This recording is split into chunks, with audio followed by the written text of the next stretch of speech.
In this guide, I'm going to show you how to use 2 WhatsApp accounts on one phone. This is Aiden from JustBoz, and before we get into this guide, make sure to like the video and subscribe to the channel with all notifications on. It really does help with the channel, and it lets us know that you want more content like this, so we greatly appreciate it. If at any point throughout this guide you did have any questions, just ask them down in the comment section below and we can help you out further. I'm going to be doing my best to reply to every single comment down there.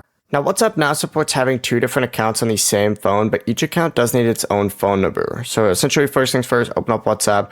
If you're on an Android, hit the 3-dot menu and then select settings. Or if you're on an iPhone, just hit settings.